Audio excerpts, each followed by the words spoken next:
Hello दोस्तों, मेरा नाम विजय गुर्जर है। चलो कहानी शुरू करें।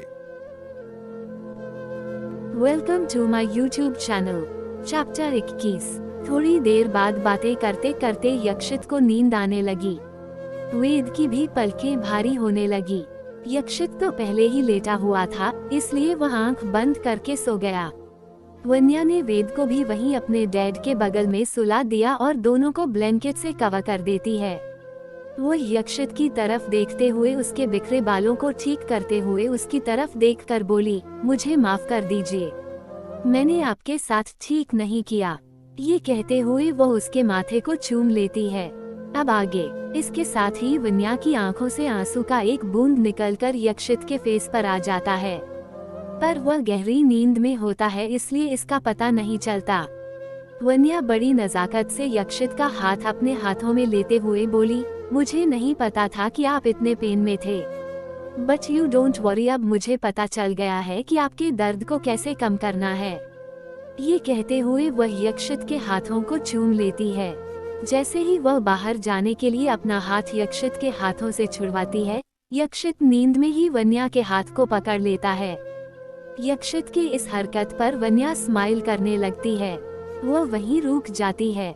वह थोड़ी देर तक दोनों डैड सन को निहारने लगती है, जो सोते हुए बेहद क्यूट लग रहे थे।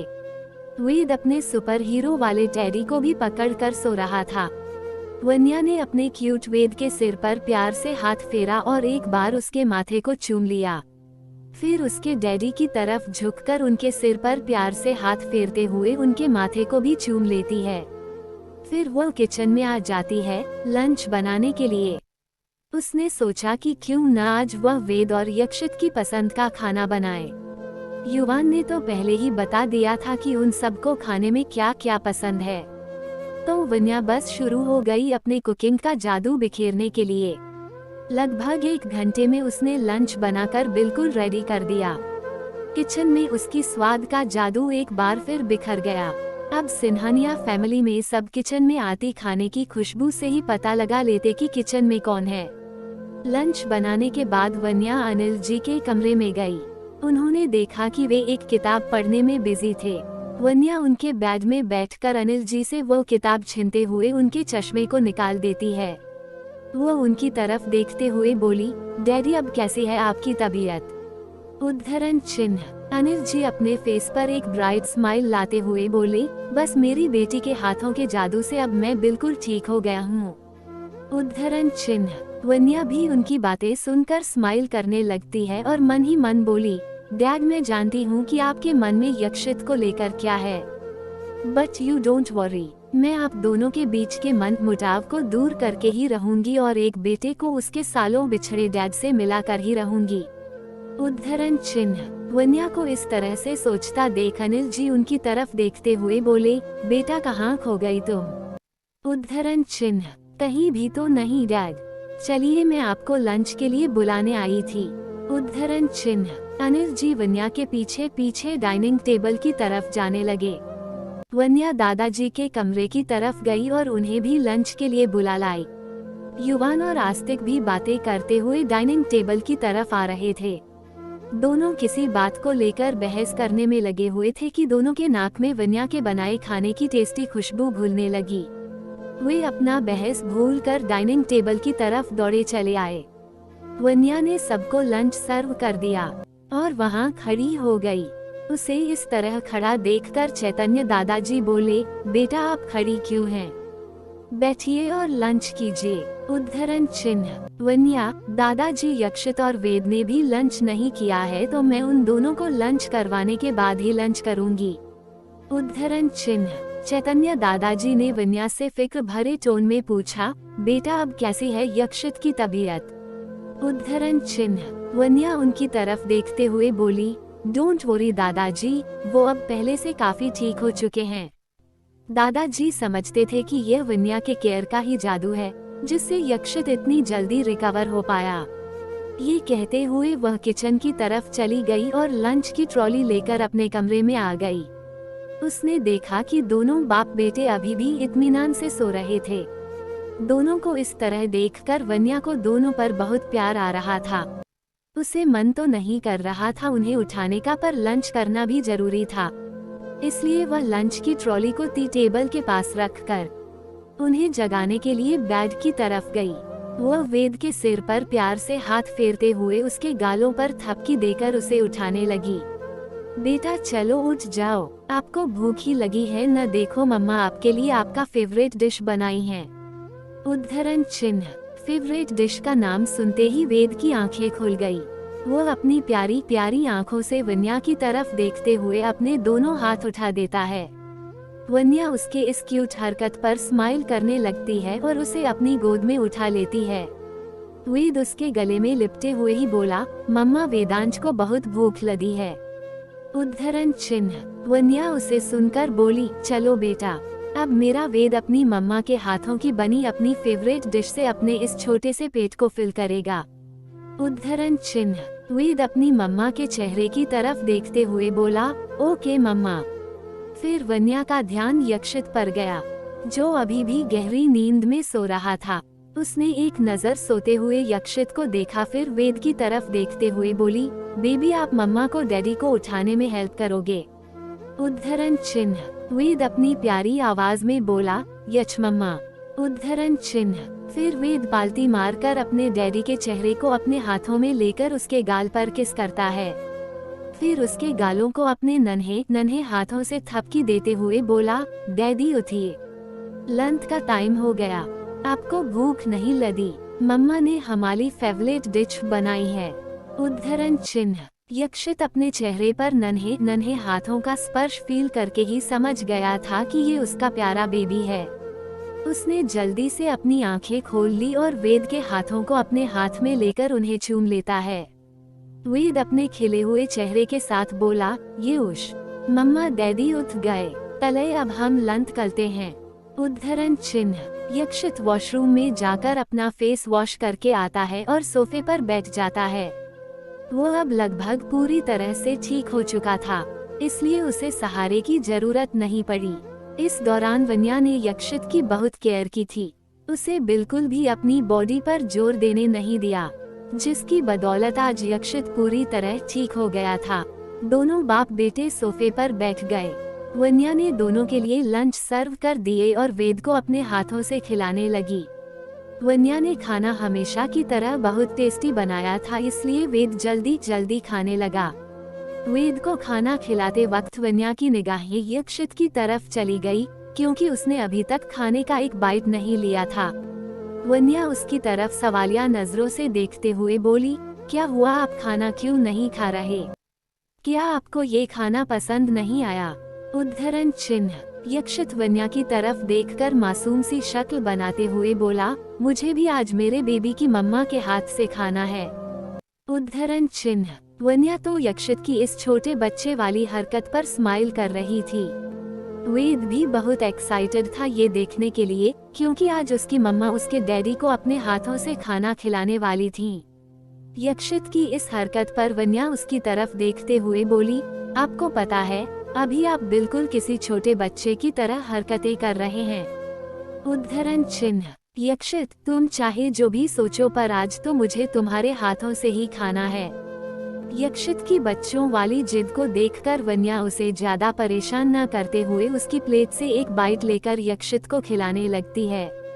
यक्षित किसी छोटे बच्चे की तरह वन्या के हाथों से खाना खाता है। ये देखकर वेद बहुत खुश हो जाता है। यक्षित को पता थी कि सबको खाना खिलाते खिलाते वन्या तो लंच करना भूल ही गई होगी। वो अपनी प्लेट से एक बाइट लेकर वन्या को खिलाता है। दोनों एक दूसरे को खिलाते हुए अपना लंच कंप्लीट करते हैं। बाद में एक सर्वेंट आकर टी टेबल को क्लीन कर देता है और लंच की ट्रॉली ले जाता है। वन्या वेद को लेकर उसके रूम में आ जाती है। वो उसकी तरफ देखते हुए बोली, तो बेबी अब आपको निन्नी करनी है या खेलना है? उद्धरण चिन्ह। वेद वन्या की तरफ देखते हुए बोला, मम्मा वेदांश ने बहुत साली निन्नी कर ली, अब उसे खेलना है। उद्धरण चिन्ह। वन्या उसे उसके टॉय वाले रूम में अपनी गोद से उतारते हुए बोली, बेबी अब आप यहाँ अपने टॉयज के साथ खेलो, मम्मा आपके बड़े दादू को दवाई देकर आती है, ओके। उद्धरण चिन्ह। वन्या जैसे ही वहां से जाने को हुई, वेद ने अपने हाथों से वन्या के पैर को पकड़ लिया। वन्या वहीं झुककर अपने घुटने के बल बैठ गई और वेद के छोटे से कंधों को अपने हाथों में भरकर उसे बोली, क्या हुआ बेबी, आपको कुछ चाहिए क्या? उद्धरण चिन्ह। वेद ने कुछ नहीं कहा और वन्या के चेहरे के पास जाकर उसके गालों पर किस करते हुए बोला, मम्मा ये आप सबकी कितनी केयल करती हैं, उच्च के लिए है। उद्धरण चिन्ह। वन्या अपने बेबी की समझदारी से भरी क्यूट बातें सुनकर स्माइल करने लगती है और उसे एक बार अपने सीने से लगा लेती है।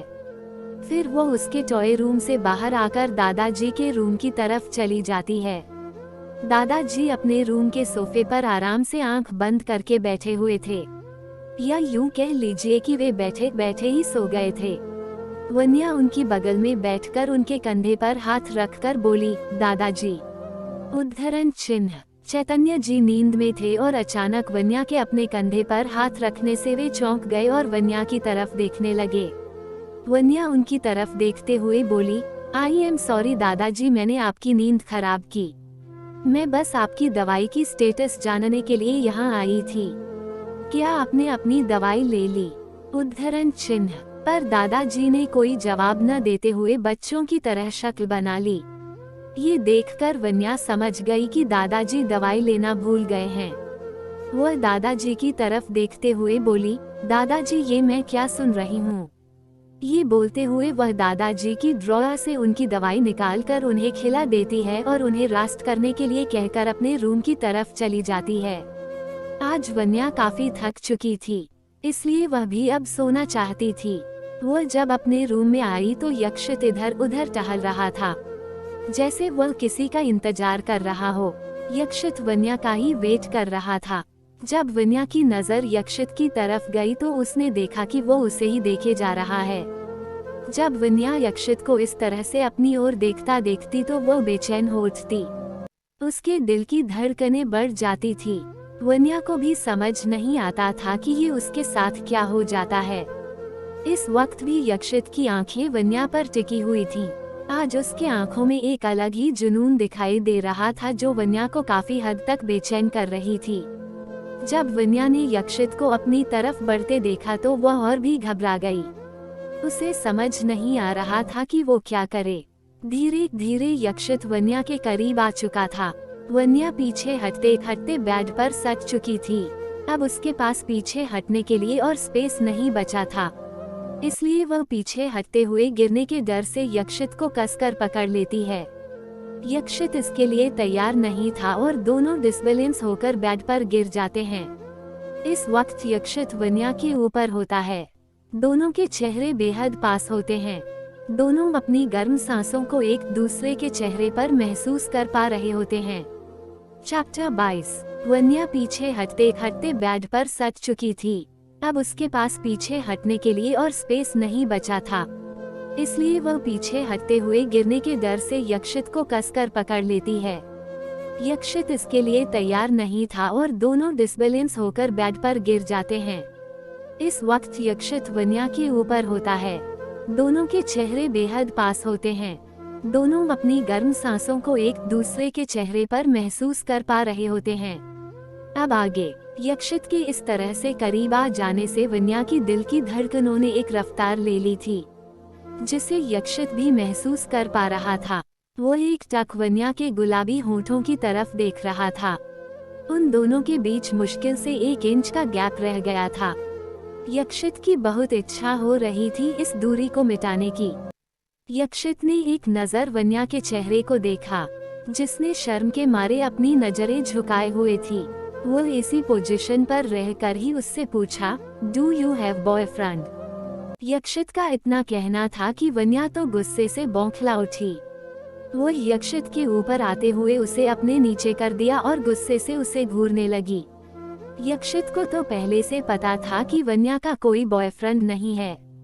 इनफैक्ट आज तक उसका कोई बॉयफ्रेंड नहीं रहा, पर वह वन्या को घबराता देख उसे प्रोवोक करने के लिए ये सवाल पूछा था। वह वन्या का शेरनी वाला लुक देखना चाहता था और यक्षित का प्लान सक्सेसफुल रहा था। वन्या यक्षित पर चढ़ गई थी। वन्या अपनी बड़ी बड़ी आंखों से यक्षित को घूरते हुए बोली, आपको शर्म नहीं आती एक माँ से ये पूछते हुए कि उसका कोई बॉयफ्रेंड है या नहीं। यक्षित वन्या के साथ मजाक कर रहा था, पर उसका दिल उसका जवाब सुनकर ही खुश हो गया।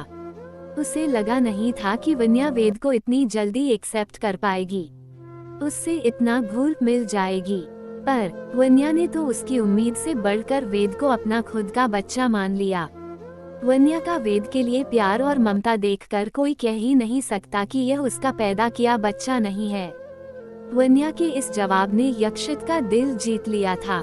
वह वन्या के गुस्से से फूले चेहरे की तरफ देखते हुए स्माइल करने लगा। ये देखकर वन्या उसकी तरफ देखते हुए बोली, आप चुप क्यों हैं? जवाब दीजिए। उद्धरण चिन्ह। यक्षित ने एक नजर वन्या को देखा, फिर एक झटके में उसे अपने नीचे कर लिया। वन्या तो उसकी इस हरकत से शॉक्ड ही रह गई। वो उसके होठों के करीब जाते हुए बोला, तो तुम्हें तुम्हारा जवाब चाहिए। उद्धरण चिन्ह। यक्षित को अपने करीब आते हुए देख वन्या की सांसें एक बार फिर तेज होने लगी। उसने अपनी नजरें चुराते हुए अपनी लड़खड़ाती जुबान के बाद बोली, वो मुझे। उद्धरण चिन्ह। यक्षित उसके करीब रहकर ही बोला, हाँ तुम्हें क्या? उद्धरण चिन्ह। वन्या, वो मैं बहुत थक गई हूँ इसलिए मुझे सोना है। वन्या ने यह एक सांस में कह दी थी और यक्षित से जल्दी से अलग होकर दूसरे तरफ खिसकते हुए यक्षित की तरफ पीठ कर लिया और ब्लैंकेट से खुद को कवर करके सो गई। वन्या की हरकतें देखकर यक्षित अपने आप को स्माइल करने से रोक नहीं पाया। वो अपने हाथ फोल्ड करके वन्या की बैक को ही देखे जा रहा था। कुछ सोचकर वन्या जब पीछे मुड़ी तो उसने पाया कि यक्षित अभी भी उसे देख रहा है और साथ में स्माइल भी कर रहा है। तो वह झट से अपना मुंह सीधा किया और ब्लैंकेट से खुद को सिर से लेकर पैर तक कवर कर लिया। थोड़ी देर बाद उसकी गहरी सांसों की आवाज आने लगी, जिससे यक्षित को यकीन हो गया कि वह सो चुकी है। वह उसके करीब गया और उसके चेहरे से ब्लैंकेट हटाकर उसके बिखरे बालों को ठीक करते हुए बोला, तो तुम्हें क्या लगता है ऐसा करके तुम खुद को मुझे देखने से बचा लोगी? यक्षित ये कहकर उसके चेहरे को निहारने लगा, जो इस वक्त बेहद मासूम लग रही थी। तभी वन्या ने यक्षित की तरफ लुढ़क कर उसके सीने में अपना चेहरा छुपा लेती है। यक्षित भी स्माइल करता हुआ उसके सिर पर प्यार से हाथ फेरता है और उसे हग करके सो जाता है। दूसरी तरफ विक्रांत खन्ना गुस्से से पागल होकर अपने लिविंग रूम में बैठा हुआ था।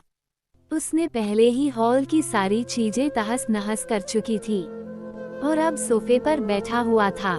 यक्षित के ऑर्डर पर तेजस ने विक्रांत के जितने भी काले कारनामों के मेन पॉइंट्स थे, जहां से वह बहुत प्रॉफिट भी अर्न करता था, उन सब पर अटैक करवा दिया। विक्रांत के आदमियों ने उन्हें रोकने की बहुत कोशिश की, पर यक्षित की ब्लैक जैगुआर स्क्वाड की पावरफुल आर्मी का मुकाबला कर पाना किसी अरे गहरे के बस की बात नहीं थी। विक्रांत को लग रहा था कि वो यक्षित के गार्ड्स को तो ऐसे ही रौंद डालेगा। उसने अपनी पावर को थोड़ी सी क्या बढ़ा ली, उसे लगने लगा कि वो यक्षित को चैलेंज कर सकता है। पर आज यक्षित की ब्लैक जैगुआर स्क्वाड की आर्मी ने उसकी इस गलतफहमी को दूर कर दिया था। नो डाउट विक्रांत इस वक्त बहुत ज्यादा गुस्से में था। अब तो उसके दिमाग में बस यही चल रहा था कि वह किस तरह से यक्षित को हरा पाएगा। यक्षित का बेडरूम। जब वन्या की आंख खुलती है तो वह अपने आप को यक्षित की बाहों में पाती है। रोता देख पहले नहीं तो पा उसे रहा था, यक्षित पर पता गुस्सा नहीं पर आता है वीर को उसकी उसके थोड़ी आंसू देर से फर्क पहले पड़ की रहा हरकत था। पर। चापर जब अगली वो सुबह उसके सोते हुए चार्मिंग फेस को देखती है तो उसका गुस्सा एक झटके में गायब हो जाता है। सोते हुए वह बहुत क्यूट भी लग रहा था। वन्या ने उसके बिखरे बाल को बड़ी नजाकत से संभाला और उसके हैंडसम चेहरे को अपनी आंखों में भरने लगी। वो उसके चेहरे के एक एक फीचर पर गौर करने लगी। उसके पतले गुलाबी होंठ, उसकी घनी घनी सी पलकें, लंबी नाक जिसमें हमेशा गुस्सा ही राज करता था, परफेक्ट जो लाइन, सब कुछ एकदम परफेक्ट था। वन्या ने खुद को न रोकते हुए उसके होठों पर बड़ी नजाकत से अपनी मुलायम उंगली फिराने लगी, जिससे यक्षित कंट्रोल नहीं कर पाया और उसकी बॉडी में गुदगुदी सी होने लगी। उसने वन्या के कमर में अपनी बाहें कस ली, जिससे वन्या के हाथ अपने आप ठहर गए, क्योंकि यक्षित जाग चुका था और उसे पता चल चुका था कि उसकी वाइफ अभी अभी क्या कर रही थी। यक्षित तो उसी वक्त जाग गया था जब वन्या उसके बिखरे बालों को ठीक कर रही थी। पर वो ये जानने के लिए सोने का नाटक कर रहा था कि उसका चार्मिंग फेस उसकी खूबसूरत बीवी को अट्रैक्ट करने में कामयाब हो पाती है या नहीं। बट नो डाउट यक्षित वन्या को अपनी तरफ अट्रैक्ट करने में कामयाब हो गया था, पर अब वन्या की तो खैर नहीं थी। यक्षित ने मन में सोच लिया था कि वह अब वन्या का पूरा पूरा मजा लेगा। वन्या सकपकाती हुई यक्षित की तरफ देख रही थी। वो अपनी सर्द आंखों से वन्या की तरफ ही देख रहा था। वो उसके गालों पर हाथ फेरते हुए बोला, हम तो तुम नींद में मेरा फायदा उठाने की कोशिश कर रही थी। उद्धरण चिन्ह। वन्या अपना बचाव करते हुए बोली, आप भी तो चीटिंग कर रहे थे। जब आपको पता चल गई थी कि मैं आपके बालों को ठीक कर रही हूँ तो आपको आंखें खोल लेनी चाहिए थी, तो मैं आपके साथ वो सब नहीं करती। ये कहते हुए वन्या का चेहरा किसी छोटे बच्चे की तरह हो गया था। इस तरह देखकर यक्षित को वन्या पर बहुत प्यार आ रहा था, पर वो उसे सताने का सिलसिला जारी रखता है। यक्षित अपने चेहरे पर सर्द वाला लुक बरकरार रखते हुए बोला, हम अगर तुम मेरे एक सवाल का जवाब दे दोगी तो मैं तुम्हें छोड़ दूंगा। उद्धरण चिन्ह। वन्या इंटेलिजेंट बनते हुए बोली, पूछिए क्या पूछना चाहते हैं। उद्धरण चिन्ह। यक्षित अपनी बीवी की तैयारी देखकर स्माइल करने लगता है, क्योंकि उसे बिल्कुल भी आइडिया नहीं था कि यक्षित उससे क्या पूछने वाला है। यक्षित पहले तो वन्या के करीब आया और उसके गालों को प्यार से सहलाने लगा। यक्षित का ये टच वन्या को मदहोश कर रहा था। वह ऐसे ही उसकी आंखों में देखते हुए बोला, अगर तुम्हें पता नहीं चलता कि मैं जगा हुआ हूँ तो तुम और क्या क्या करती। उद्धरण चिन्ह। ये सुनकर तो वन्या के गाल शर्म से गुलाबी हो गए। वो यक्षित से नजरें भी नहीं मिला पा रही थी। यक्षित उसे देखकर उसे ऑकवर्ड कर रहा था। वन्या से ये टीजिंग बर्दाश्त नहीं हुई और वह झट से यक्षित के सीने पर अपना चेहरा छुपाने लगी।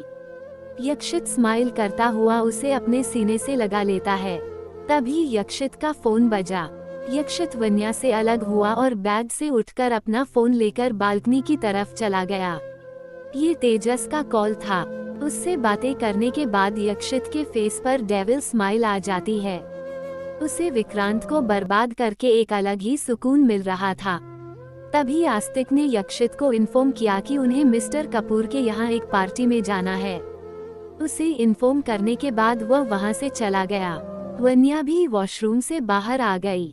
यक्षित ने उससे कहा, रेडी हो जाओ, हमें एक पार्टी में जाना है। उद्धरण चिन्ह। वन्या तो बाहर जाने के नाम से ही खुश हो गई, क्योंकि जब से वह सिन्हानिया मेंशन में आई थी कहीं बाहर नहीं गई थी। आज पहला मौका था जब वह कहीं बाहर जाने वाली थी। अपने घर में भी वह कम ही बाहर आया जाया करती थी। कॉलेज से घर और घर से कॉलेज, बस यही उसका रूटीन बन गया था। ऐसा नहीं था कि वो बाहर निकलना नहीं चाहती हो। वो भी अपनी फ्रेंड्स के साथ बाहर घूमना फिरना चाहती थी, पर अपने कॉलेज प्रोजेक्ट के सिलसिले में भी जब वो घर पहुंचने में जरा भी देरी क्या कर देती थी, मंदिरा उसे मारने और उसके डैड के कान भरने शुरू कर देती थी। तब वन्या को बहुत तकलीफ होती थी कि उसकी जिंदगी उसकी बाकी फ्रेंड्स की तरह क्यों नहीं है। आज भी उसे अपने पुराने दिन याद आने लगे, जिससे उसकी आंखें नम होने लगीं। आज यक्षित ने उसे सामने से ऑफर किया था कि वह आज पार्टी में जा रही है। यक्षित वन्या को ही नोटिस कर रहा था।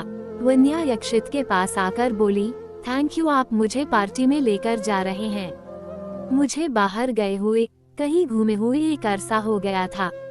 मुझे तो ये याद भी नहीं कि बाहर की दुनिया कैसी दिखती है। उद्धरण चिन्ह। ये कहते हुए उसके आंखों से आंसू की एक बूंद छलक आई। यक्षित उसके आंसू पोंछते हुए बोला, रेडी हो जाओ, हम। वह वन्या की हालत देखकर समझ गया कि उसकी स्टेप मॉम ने उस पर कितने जुर्म किए हैं।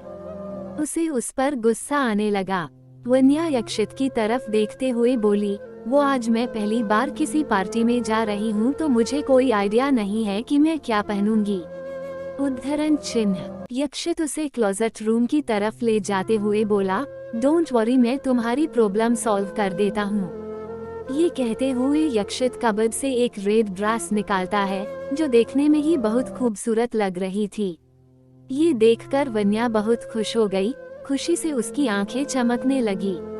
क्योंकि वो आज इसे पहनकर पार्टी में जाने वाली थी। यक्षित उसे वो ड्रेस देते हुए बोला, इसे पहन लो, तुम बहुत खूबसूरत लगोगी। वन्या ने हमें सिर हिला दिया और उसे ड्रेस को लेकर चेंजिंग रूम की तरफ ले गई और वॉशरूम जाकर फ्रेश होने के लिए चली गई। शॉवर लेने के बाद वह बाहर आई और चेंजिंग रूम की तरफ चली गई जहां उसका ड्रेस पहले से रखा हुआ था। यक्षित अब तक रेडी हो चुका था और अपने किसी क्लाइंट के साथ फोन पर बातें कर रहा था। क्लासिक ब्लैक 3 पीस सूट में वह बेहद हॉट लग रहा था। आज तो वन्या की नजरें यक्षित पर से हटने वाली नहीं थी। वन्या अपना ड्रेस पहनने लगी, पर उसकी जिप बंद करने में उसे प्रॉब्लम हो रहा था। इसलिए उसने आवाज देकर यक्षित को चेंजिंग रूम में बुला लिया। कॉल पर बात करते हुए यक्षित ने वन्या की जिप बंद कर दी। उसका पूरा ध्यान इस वक्त कॉल पर था, इसलिए उसने वन्या की तरफ ध्यान नहीं दिया। पर अगर वो उसकी तरफ देखता तो वो पलकें झपकाना ही भूल जाता। वन्या ने ड्रेस पहनने के बाद खुद को आईने में देखा। वह देखती ही रह गई। उसे डाउट हो रहा था कि ये वही है या कोई और। वन्या ने अब तक अपना मेकअप भी नहीं किया था और इतने में ही वो बेहद खूबसूरत लग रही थी। यक्षित कॉल अटेंड करते हुए नीचे चला गया था। वन्या ड्रेसिंग मिरर के सामने बैठ गई और अपना मेकअप करने लगी। उसने अपने फेस पर लाइट मेकअप किया और होठों पर अपनी ड्रेस से मैच करता हुआ रेड कलर की लिपस्टिक अप्लाई किया, जो कि उसके होठों को बेहद अट्रैक्टिव बना रहा था। उसने अपने बालों का एक खूबसूरत जुड़ा बना लिया और साइड से 2 लंटें निकाल ली, जो उसे और भी खूबसूरत बना रही थी। उसने कानों में डायमंड इयररिंग्स पहने और गले में एक डायमंड नेकलेस, जो उसके पतले खूबसूरत गले में और भी फब रहा था। एक हाथ में उसने डायमंड की पतली ब्रेसलेट पहन ली और उंगली में डायमंड की रिंग पहन ली। उसने अपने लिए एक मीडियम हाइट की ब्लैक हील पहन ली, जो उसके इस लुक को कंप्लीट कर रही थी। उसने खुद को आईने में देखा। वह तो पलकें झपकाना ही भूल गई। वह अपने आप को आईने में निहारते हुए बोली, आई कांट बिलीव कि ये मैं हूँ। वन्या खुद को ही इस लुक में पहचान नहीं पा रही थी। वह आज बिल्कुल किसी अप्सरा की तरह खूबसूरत लग रही थी। वह अपना मोबाइल पकड़कर अपने कमरे से नीचे आने लगी। हॉल में सभी रेडी होकर खड़े थे। युवान, आस्तिक, भाविक, ध्रुव, एकांत सब थे। सभी 3 पीस सूट में बेहद हैंडसम लग रहे थे। यक्षित भी नीचे था। वह अभी भी फोन पर बातें करने में लगा हुआ था। जब वन्या बड़ी नजाकत से सीढ़ियों से नीचे उतर रही थी, तब सबका ध्यान उसकी तरफ चला गया। उसका ये रेड गाउन स्ट्रैपी था और सामने से एक स्लिट भी था, जो उसके लुक को और भी अट्रैक्टिव बना रहा था। यक्षित तो अपनी खूबसूरत बीवी को देखता ही रह गया, क्योंकि वन्या शादी के बाद ये पहली बार था जब वह तैयार हुई हो। वह अक्सर इंडियन कपड़ों में ही रहती थी, पर उसने वेस्टर्न लुक को भी फुली जस्टिफाई किया था। सारे बॉयज वन्या को इस तरह से देखने लगे जैसे वन्या उनकी फेवरेट स्टार हो और वे उसके डाइंग हॉट फैन हो। यक्षित की तो धड़कनें ही थम गई थी वन्या को इस तरह देखकर। वन्या जैसे ही नीचे आई, युवान सबसे पहले दौड़कर उसके पास गया और उसके हाथों को आहिस्ते से पकड़कर उस पर किस करते हुए बोला, your highness, you are looking so gorgeous. उद्धरण चिन्ह। वन्या स्माइल करने लगी, पर यक्षित तो अपने भाई की इस हरकत पर उसे आग उगलने वाली आंखों से देखने लगा। उसकी आंखों में जलन साफ साफ दिखाई दे रहा था। अब तक सभी बॉयज वन्या को घेर चुके थे।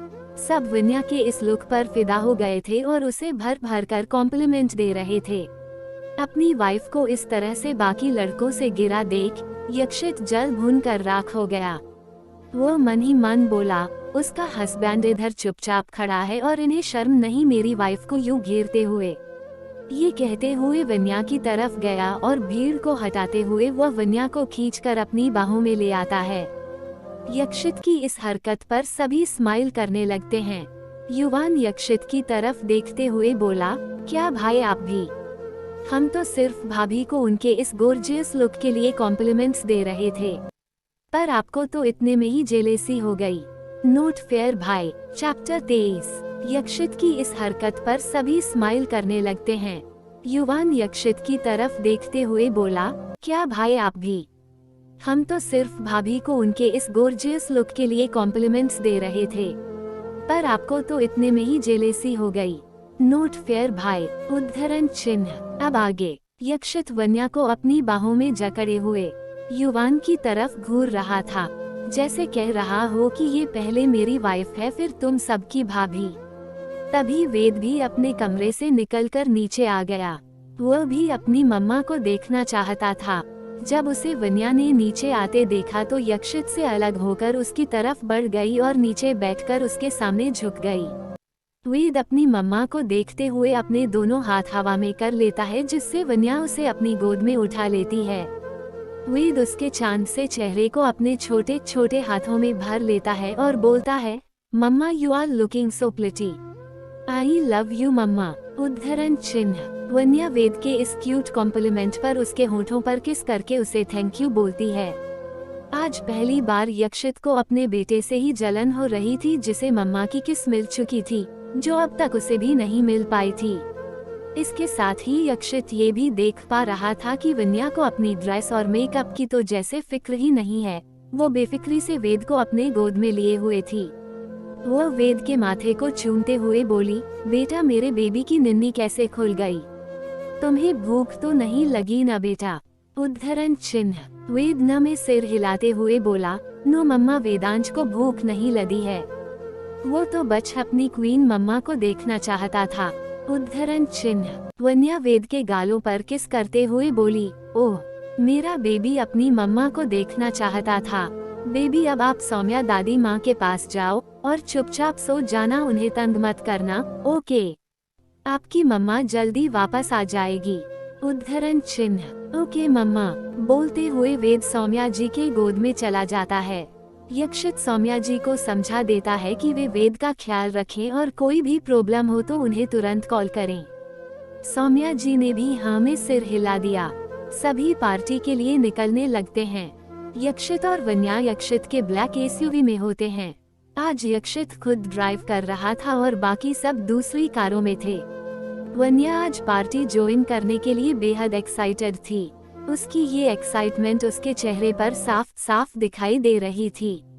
वन्या ने आज तक अपनी लाइफ में सिर्फ टॉर्चर ही सहा था।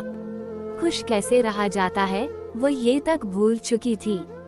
आज यक्षित के साथ पार्टी में जाना उसके लिए किसी सपने की तरह लग रहा था। उसकी एक्साइटमेंट के कारण उसका चेहरा और ग्लो कर रहा था, जो यक्षित को उसके लिए और भी पागल कर रहा था। यक्षित ड्राइव करते हुए बार बार वन्या की तरफ ही देख रहा था, पर वन्या इस बात से बिल्कुल बेखबर थी। उसका वो चांद सा चेहरा और उसके लाल होंठ, उन होंठों पर बार बार उसकी बालों की लंटें खेल रही थी। ये सब यक्षित को बेकाबू करने में लगी हुई थी। उसे भी समझ नहीं आ रहा था कि वो वन्या को देखकर अपने पर कंट्रोल क्यों नहीं कर पा रहा। उसके लाल होंठों को देखकर यक्षित को बस यही मन कर रहा था कि वो उन्हें जी भरकर किस कर ले। वन्या को देखकर उसे जो फीलिंग आ रही थी वह आज तक किसी भी लड़की के लिए नहीं आई थी। वन्या जब इधर उधर देखते हुए यक्षित की तरफ देखी तो उसे खुद को निहारता हुआ देख उसने शर्म से अपनी पलकें झुका लीं। यक्षित को उसकी इस अदा पर भी बहुत प्यार आ रहा था। उसे बस यही मन कर रहा था कि वह वन्या को खींचकर अपनी गोद में बिठा ले और उसे जी भरकर प्यार करे। ऊपर से उस कार में वन्या की वो मदहोश करने वाली खुशबू भर चुकी थी, जो यक्षित को उसके लिए पागल बना रही थी। यक्षित से जब नहीं रहा गया तो उसने रोड के साइड में अपनी कार रोक ली। यहाँ पर ज्यादा भीड़ भाड़ नहीं थी, बस एक शॉप था और उसके आसपास स्ट्रीट लाइटें जल रही थी। यक्षित ने ऐसी जगह कार रोकी थी जहाँ लाइटें बहुत डीम थी, जिसमें वे बस एक दूसरे के चेहरे को ही देख रहे थे। वन्या को तो पहले ही यक्षित के इरादे नेक नहीं लग रहे थे, और उसके यूं अचानक कार रोकने से वह तो सकपका गई। वो यक्षित की तरफ देखते हुए बोली, आपने कार क्यों रोकी? युवान और बाकी सबकी कार आगे निकल चुकी होगी, प्लीज हमें भी जल्दी चलना चाहिए वरना हम पार्टी के लिए लेट। उद्धरण चिन्ह। वन्या इतना ही बोल पाई थी कि यक्षित ने अपने उंगलियों को वन्या के होठों पर रखते हुए कहा, शुश, और मन ही मन बोला, यहाँ तुम्हारा पति तुम्हारे लिए मरा जा रहा है और तुम्हें पार्टी की पड़ी है।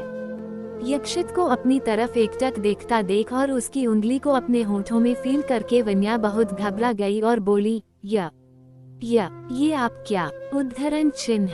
वन्या ने इतना ही कहा था कि यक्षित उसकी तरफ बढ़ते हुए उसके बेहद करीब आ गया और बोला, क्यों मुझे अपनी वाइफ को अच्छी तरह देखने का हक नहीं है क्या?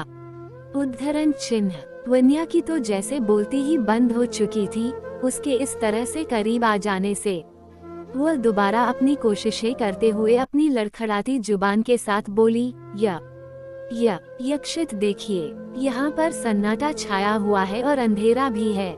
मुझे डर लग रहा है। प्लीज चलिए न यहाँ से, सब हमारी फिक्र कर रहे होंगे। उद्धरण चिन्ह।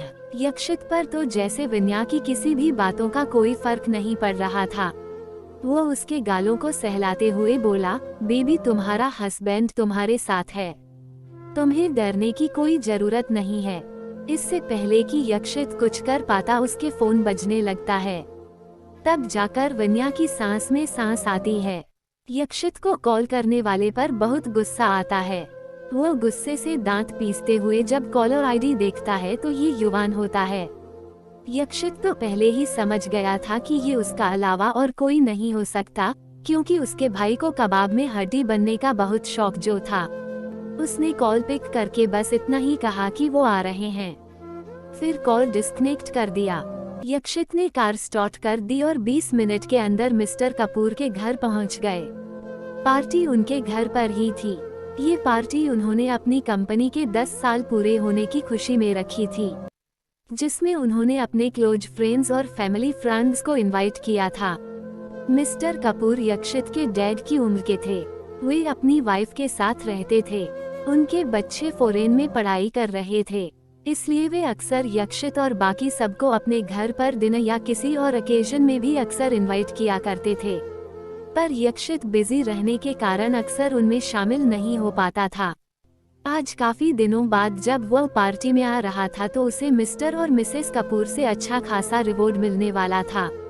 वो आज उसकी क्लास भी लेने वाले थे उसकी वाइफ के सामने, क्योंकि उन्हें पता चल चुकी थी कि यक्षित ने शादी कर ली है और उन्हें शादी में बुलाया भी नहीं।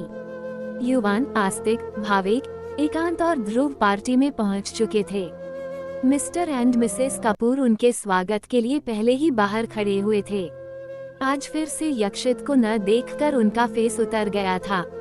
वे युवान की तरफ देखकर बिगड़ते हुए बोले, आज भी तुम्हारा वो बिजी भाई पार्टी में नहीं आया? उद्धरण चिन्ह। युवान दांत दिखाते हुए बोला, डोंट वरी अंकल, भाई भी एक सरप्राइज के साथ यहाँ आ रहे हैं जो आपको जल्द ही पता चल जाएगा। मिस्टर और मिसेस कपूर समझ गए युवान किस सरप्राइज की बात कर रहा है। ये सुनते ही उनका चेहरा खिल उठा, क्योंकि उन्हें यकीन हो गया कि पार्टी में यक्षित की वाइफ भी आ रही है। मिसेस कपूर तो कब से वन्या से मिलने के लिए बेकरार थी, आज उन्हें वो मौका मिल ही गया।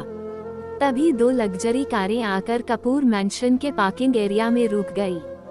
सबकी निगाहें उनकी तरफ चली गई। दोनों कारों में 2 डैशिंग बंदे निकल रहे थे। ये अनय और विवेक ही थे। उन्हें देखकर युवान स्माइल करने लगा।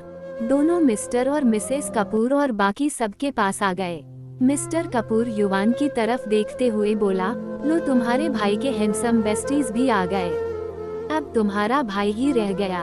उद्धरण चिन्ह। अनय और युवान कुछ कहने ही वाले थे कि इतने में यक्षित और वन्या दोनों भी कपूर मैंशन के अंदर आने लगे।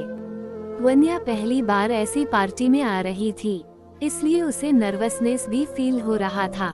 उसने नर्वस होता देख यक्षित उसके सिर को सहलाता है, जिससे वन्या उसकी तरफ देखते हुए उसके एक बांह को पकड़ लेती है। दोनों एक दूसरे के साथ बिल्कुल परफेक्ट कपल लग रहे थे। दोनों को इस तरह देखकर सबके चेहरे पर स्माइल आ जाती है। यक्षित मिस्टर और मिसेस कपूर को ग्रीट करता है। वह वन्या को भी दोनों से इंट्रोड्यूस करवाता है।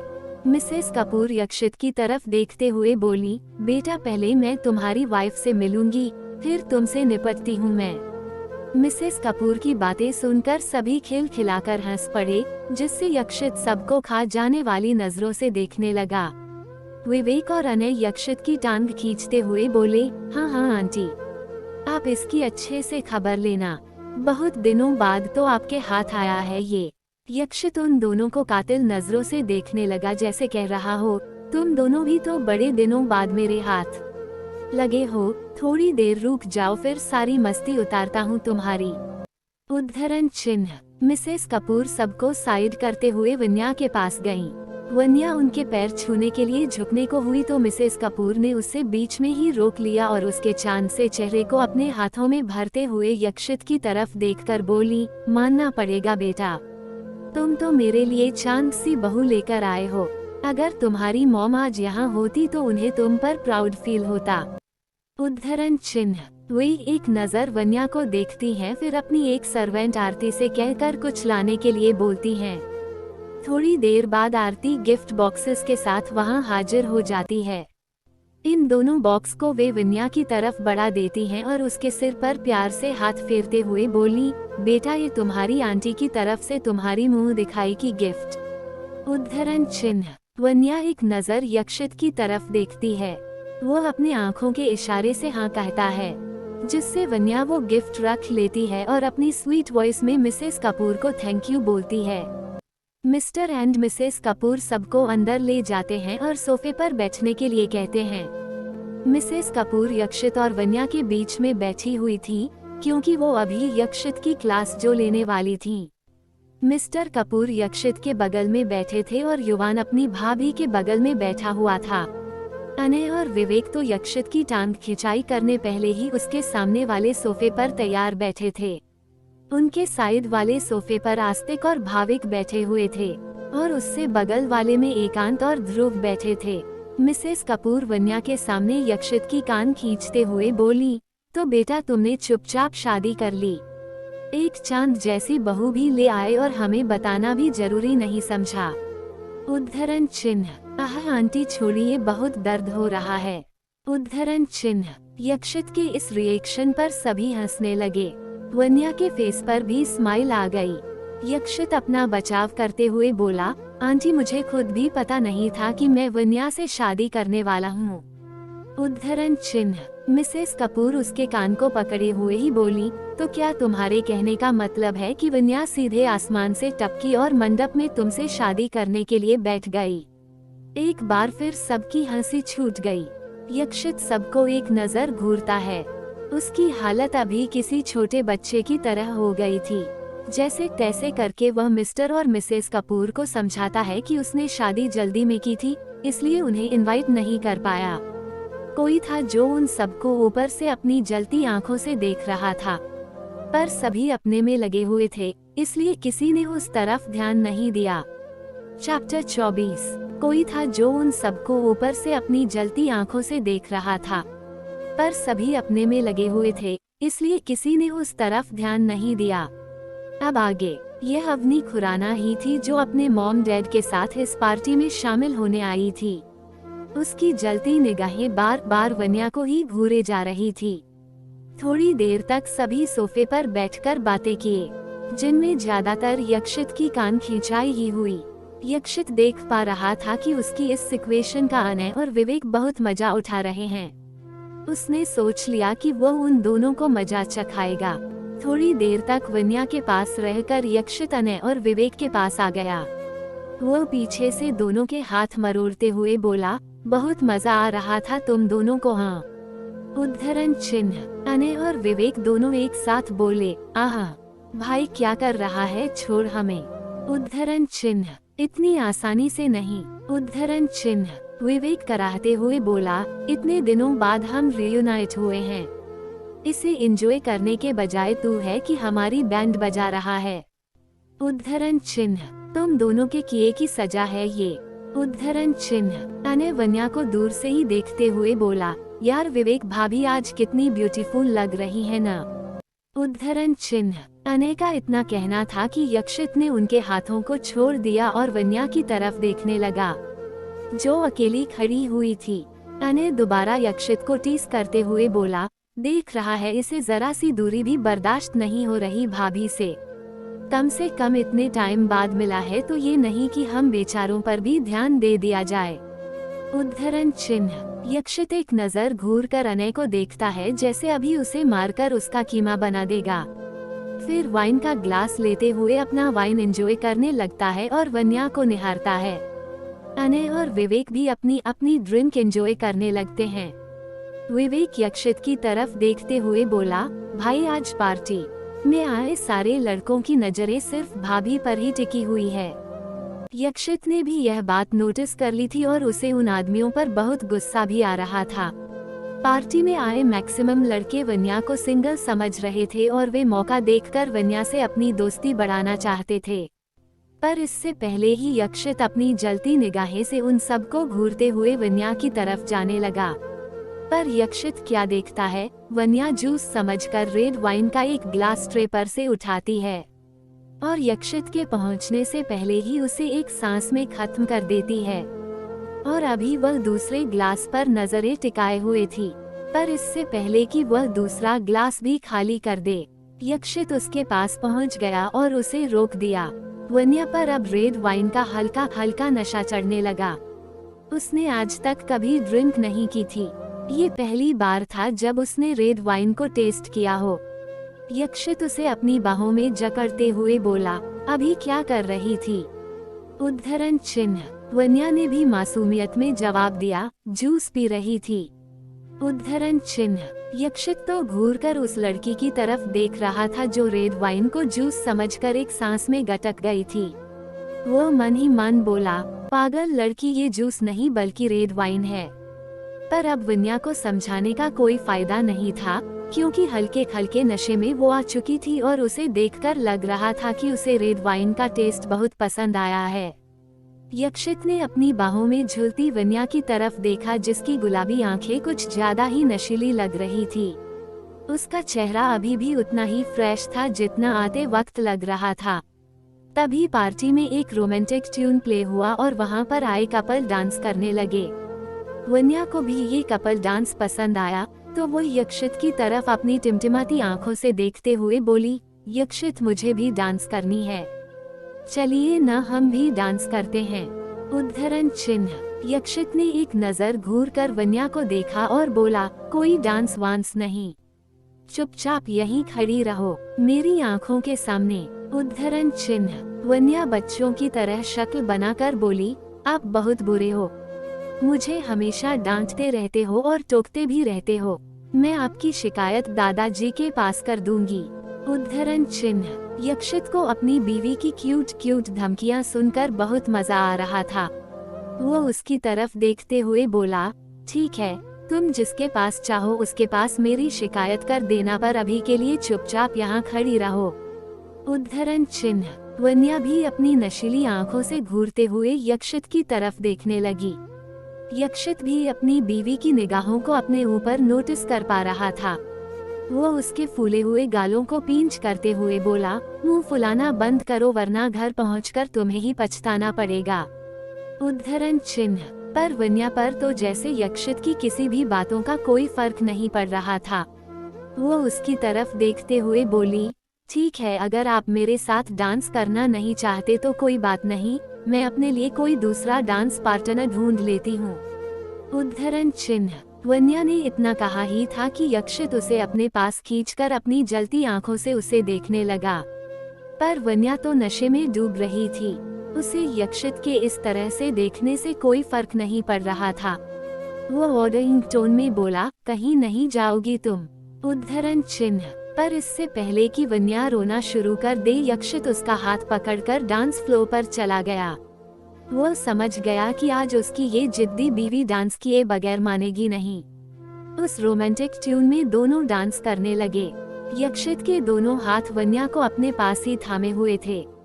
वो तो जैसे वन्या की आंखों में खो सा गया था। एक बार फिर यक्षित को उसके होठों को छूने की चाहत बढ़ने लगी।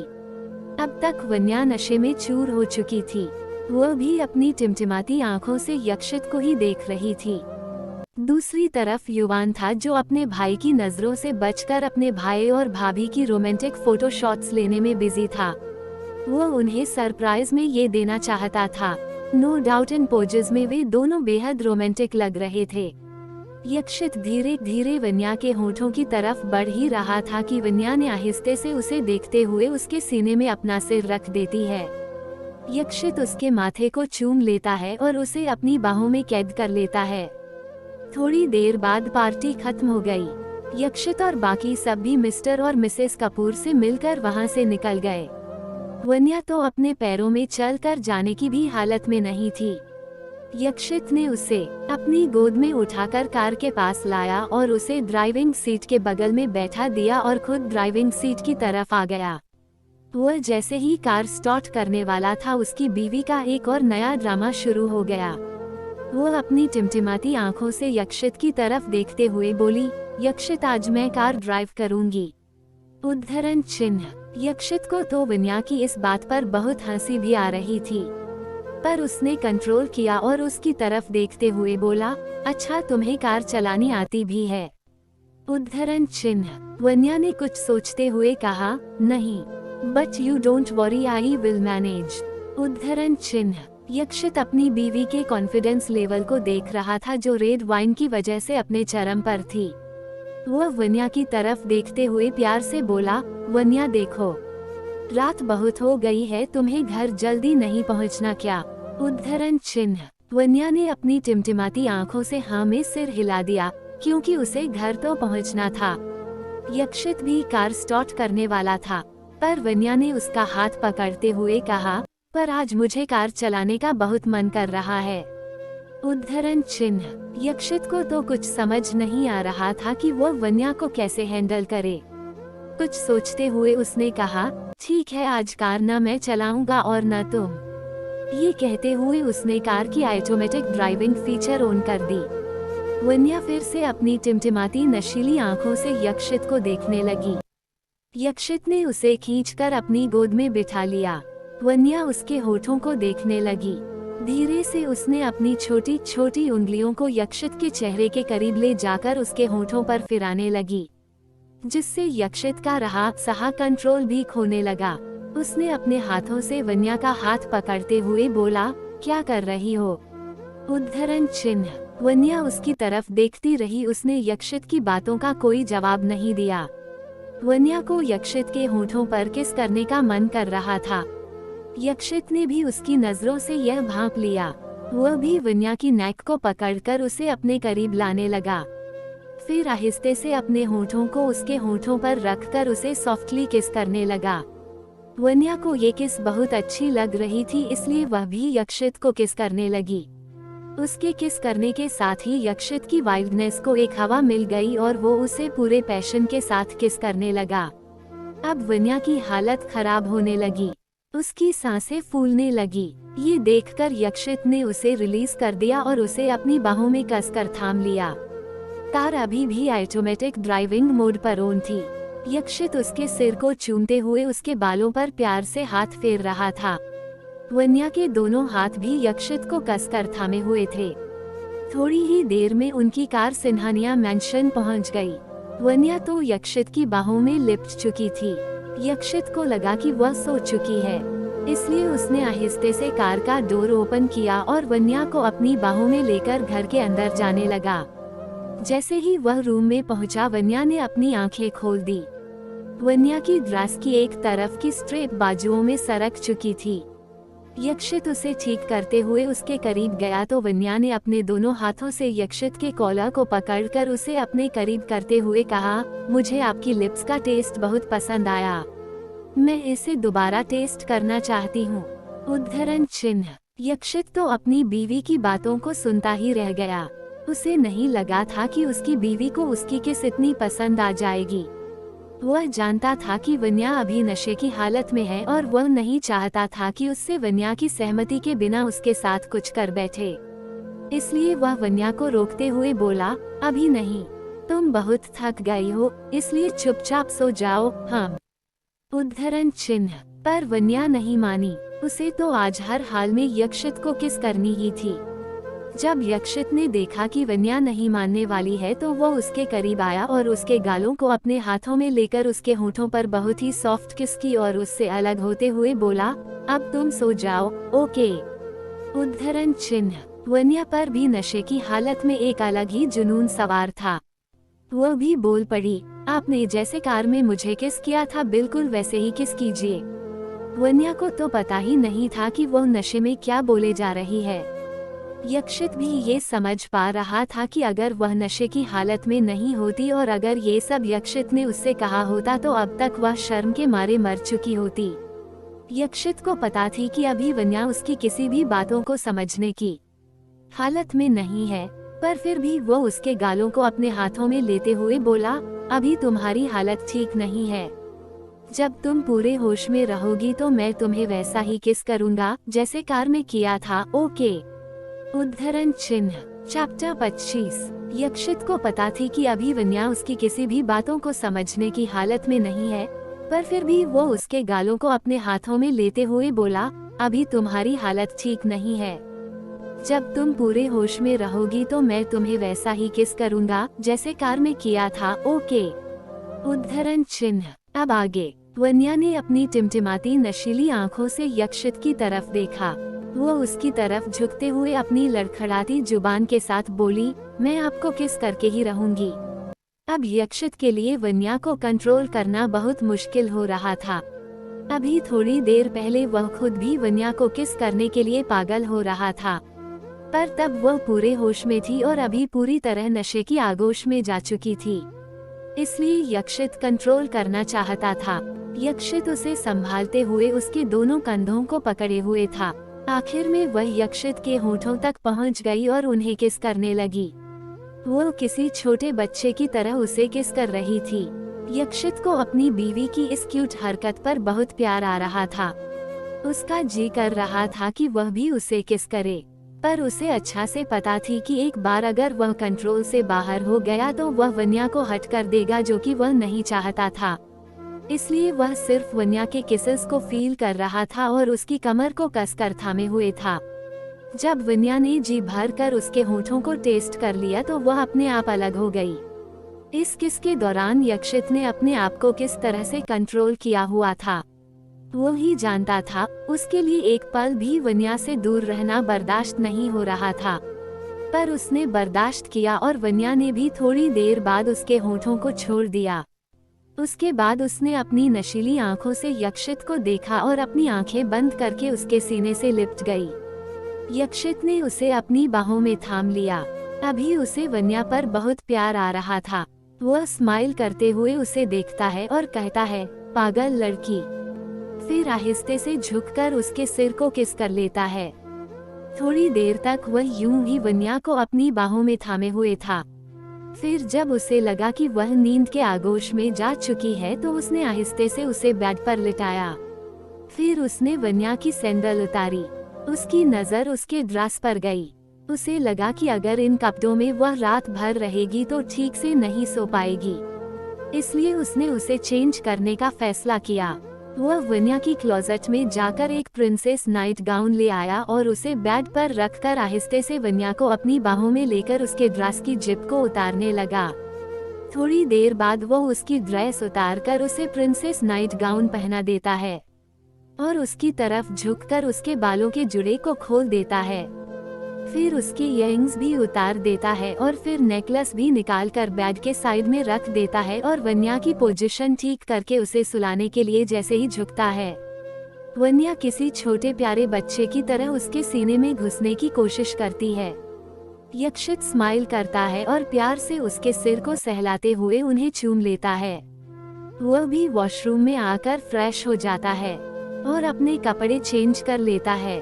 फिर वह वापस बेडरूम आता है तो उसकी नजर अपनी खूबसूरत वाइफ पर पड़ती है जो अपनी जिद पूरी करके अभी इत्मीनान से सो रही थी।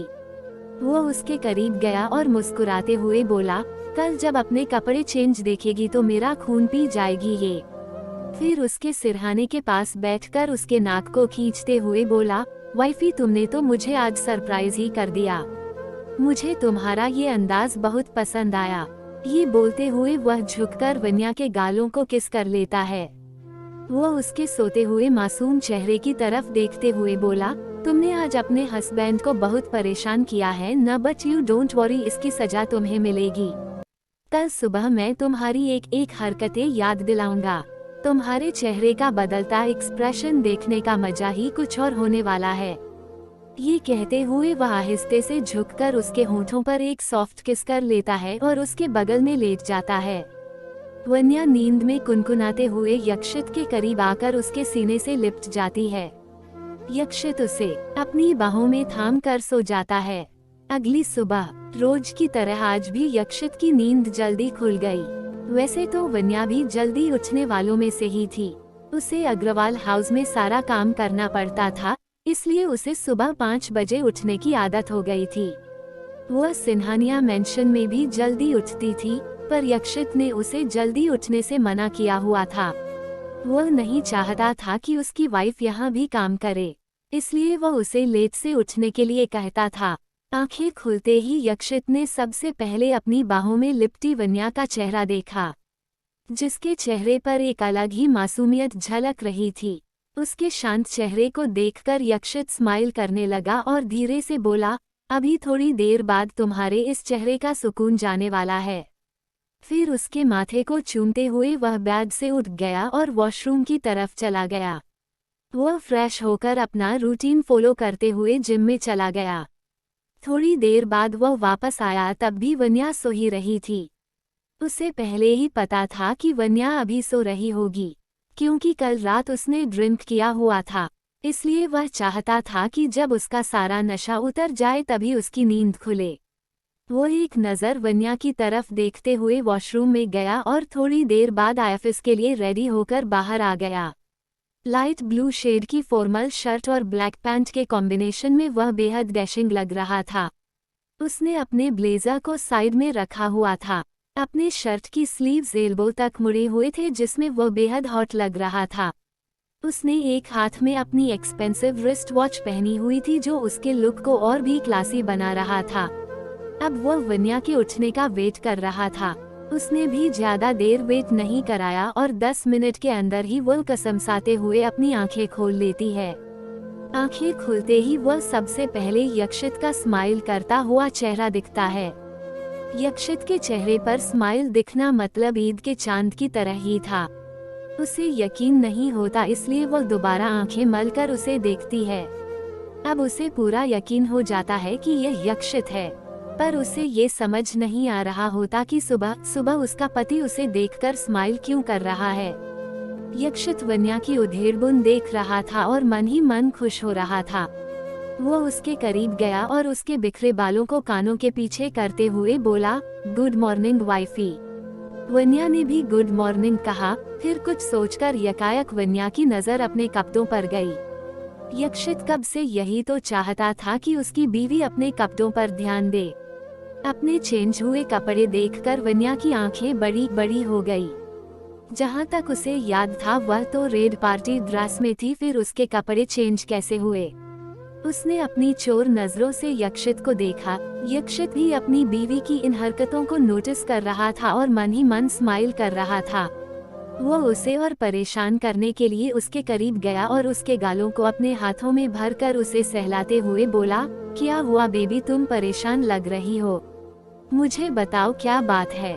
उद्धरण चिन्ह। यक्षित वन्या के सामने बिल्कुल इनोसेंट बन रहा था।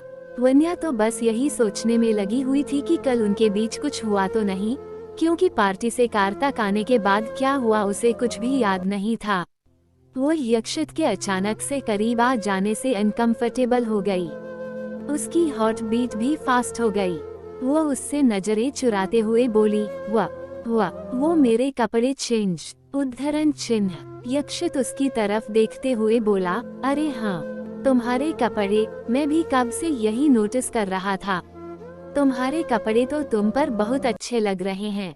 उद्धरण चिन्ह। वन्या, नहीं, मैं कह रही थी कि मेरे कपड़े किसने चेंज किए। उद्धरण चिन्ह।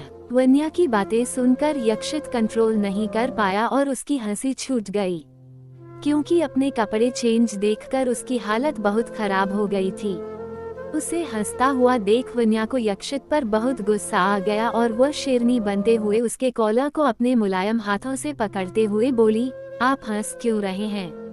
मैं यहाँ परेशान हूँ कि मेरे कपड़े किसने। वन्या ने इतना कहा ही था कि यक्षित ने अपनी हंसी कंट्रोल करते हुए अपनी उंगली वन्या के होठों पर रखते हुए शुश कहा। वो उसकी आंखों में आंखें डालते हुए बोला, तुम्हें क्या लगता है ये काम मेरे अलावा और कौन कर सकता है? उद्धरण चिन्ह। वन्या अपनी आंखें बड़ी करके यक्षित को देखते हुए बोली, क्या आपने मेरे कपड़े चेंज किए? उद्धरण चिन्ह। यक्षित वन्या की उन हाथों को जिसने उसके कॉलर को पकड़े हुए थे उसे अपने हाथों में लेते हुए उसे टीस करके कहा, उफ उफ उफ। तुम्हारी बॉडी के वो तिल तो मुझे पागल ही कर रहे थे। तुम्हारे बैक के राइट साइड वाले तिल ने मेरी जान ही ले ली थी। तुम्हें तो बिल्कुल भी नहीं पता कि कल रात तुम कितनी वाइल्ड हो गई थी। मुझे तुम्हें कंट्रोल करना बहुत मुश्किल हो रहा था और आखिर में मुझे अपने आप को तुम्हें सरेंडर करना ही पड़ा। इसके साथ ही यक्षित के फेस एक्सप्रेशन भी एकदम रियल लग रहे थे।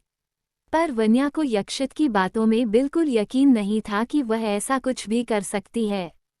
पर वह ऐसा भी तो नहीं कह सकती थी कि उसने कुछ नहीं किया है, क्योंकि कल रात उसने क्या किया उसे तो खुद भी याद नहीं था। पर फिर भी वह जबरदस्ती कॉन्फिडेंट होने का नाटक करते हुए बोली, आपने मुझे बेवकूफ़ समझा है क्या जो मैं आपके किसी भी बात में आ जाऊंगी? आप कुछ भी कहानियां बनाएंगे और मैं मान लूंगी। उद्धरण चिन्ह। यक्षित को अपनी बीवी की इस अदा पर भी बहुत प्यार आ रहा था।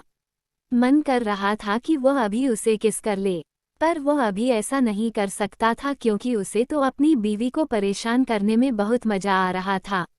वह भी समझ पा रहा था कि वन्या अंधेरे में तीर छोड़ रही है ताकि वो उसकी बातों में आकर सब सच बता दे।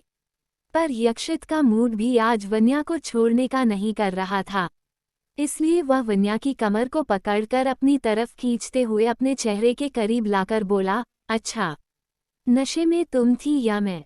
तुम्हें तो कुछ होश भी नहीं था, बस यही रट लगाई जा रही थी कि आज मैं आपको अपना बनाकर ही रहूंगी। उद्धरण चिन्ह। वन्या को यक्षित की बातें सुनकर बहुत शर्म भी आ रही थी। वह उसके मुंह पर हाथ रखते हुए बोली, ये आप बेशर्मों की तरह एक ही बात बार बार रिपीट करके मुझे एम्बैरेस मत कीजिए। वन्या भी सोच में पड़ गई कि आखिर सच में तो यक्षित की बातें सही नहीं हैं, क्योंकि जिस कॉन्फिडेंस से वह ये सब बोल रहा था वन्या भी धोखा खा रही थी कि उसकी बातें सच भी हो सकती है। Thanks for watching our subscribe and comments next chapter देखने के लिए लाइक करें।